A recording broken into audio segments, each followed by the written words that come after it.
So as we open this up, we're dredging, if you would, old waste products that look blackish and kind of ugly and bruised.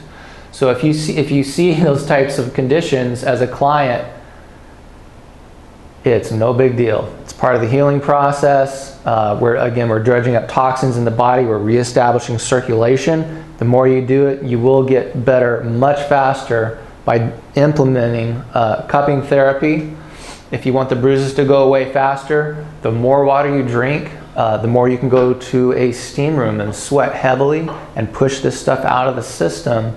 You're going to find that about 2 to 3 days later, in that shoulder that we cupped or that back, that you're going to get an opening, a decompression of that muscle. It's almost a lightness to it, okay?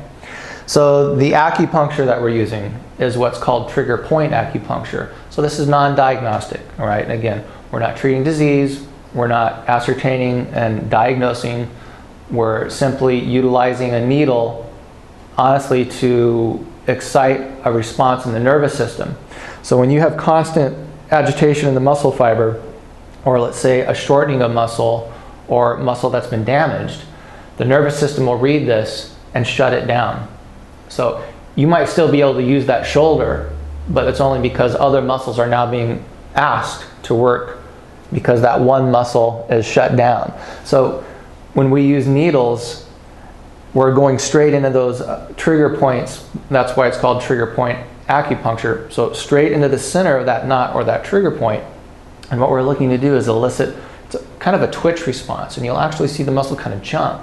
So we're exciting a pathway in the nervous system, communicating to the brain back to that muscle set that says, okay, you can relax now. We're listening, and we're going to let you go through that natural healing cycle. So needles will again be placed much like the cupping therapy, 10 up to 20 minutes in duration, locally into those muscles, and again exciting kind of a twitch response. So it's really great for kind of a spasming, and it accelerates the healing process. All needles are prepackaged, sterilized before they're used, and thrown away once they're done. So explain your pain to me. Okay, so several months ago, I started with pins and needles in my hand, but it wasn't painful. I thought it was just because I was sleeping over my arm. But then it started going more often, till it becomes daily. So now for 1 month, I've been having these pins and needles, or the sensation that my arm is sleeping. And then I feel a string of pain here in the middle of my arm that starts, I feel that it starts here, but sometimes I feel that it's come from my scapula, but in the middle of my body. Perfect, okay. And how long? ¿Cuánto tiempo? With pain, 3 days, but pins and needles, like 7 months. And whiplash, car accident, how long ago? Probably like 7 years ago, car crash. Okay. It wasn't that bad, but I hit with this part of the body, this part of the head. And the hit was front, side, or back? You mean in the body? In the car where you had the whiplash? Yeah, I was on the back seat, and we fall in a hole, so I just kind of jump and forward with the window, front window. Okay. So very common. Notice how the pain has a pattern that travels through the body and even goes to the back again. So thinking of the fascia, so it's just like this. If we take the back, relax your shoulders just normally as they want to go. So if you look at the shoulders, look how you have an elevation of the right. It's subtle, but it's there.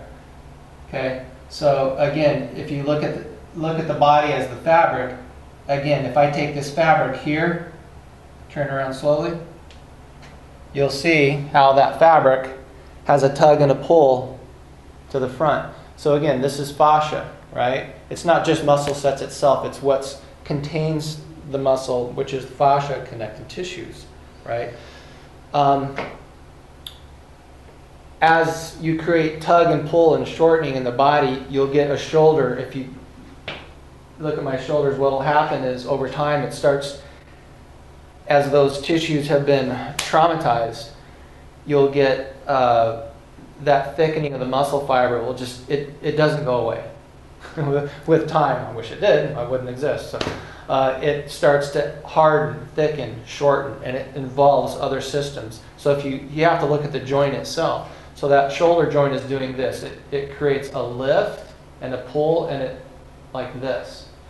That affects the neck itself. So then the neck starts to pop out, right? So you get nerve compression.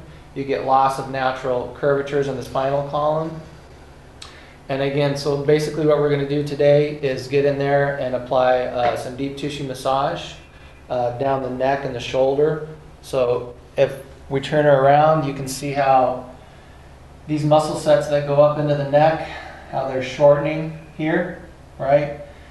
Then you also get in the front the pectoralis major minor, so you can see as it lifts and rolls, and the armpit will be really tight, all right? Subscapularis, also on the neck, sternocleidomastoid. So these whole sections have been compromised. So we'll give you some privacy. We'll have you face down, shirt off. We're going to do massage down those muscle sets and create some length in there, and do some cupping therapy as well, maybe some acupuncture. Okay. Okay, here we are with the client, presenting right shoulder, pain, pins and needle sensation in the hands that just started, and taking a history. Over 7 years ago, she suffered a mild whiplash. And a little FYI, everyone out there, mild whiplash is still whiplash. If you think that it requires a full body cast and being in a coma for 6 months for an accident to affect you, think again. You can trip and snap your neck and get tearing in the fiber, okay? So that's what happens. We have scar tissue. So if we look at the body, you can see here how there's a shortening and a lifting up here on this right shoulder area. There's even more heat here. So we're going to get in here and take this muscle fiber and lengthen it back out and detangle it. If you want to think of soft tissue rehab when you do massage, almost like combing knots out of the hair, right? So that's what we're looking for, is to create that separation, and we'll do some of that now.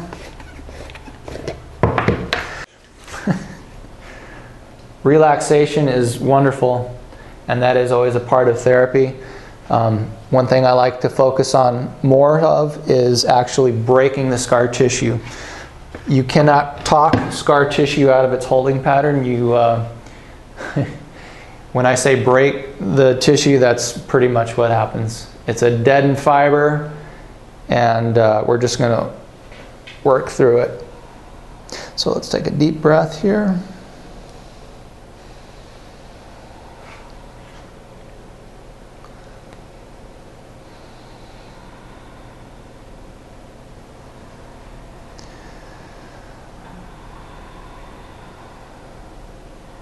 Okay, so there's very common patterns when people come in with shoulder or lower back, neck. There's very specific muscle sets that are always present with more thickened muscle fiber. The first one is right here, levator scapula, and we have some big knots in there. Painful in there? A little bit. Yeah.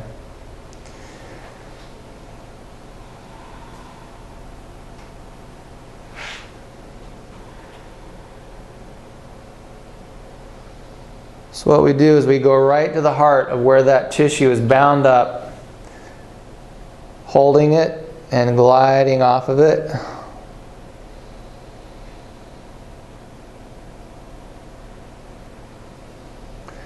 What I like to concentrate on is what we call the myotendinous juncture. It's a $10 word for, that's where the muscle connects to the bone itself. That's where a lot of the trauma and thickening will occur.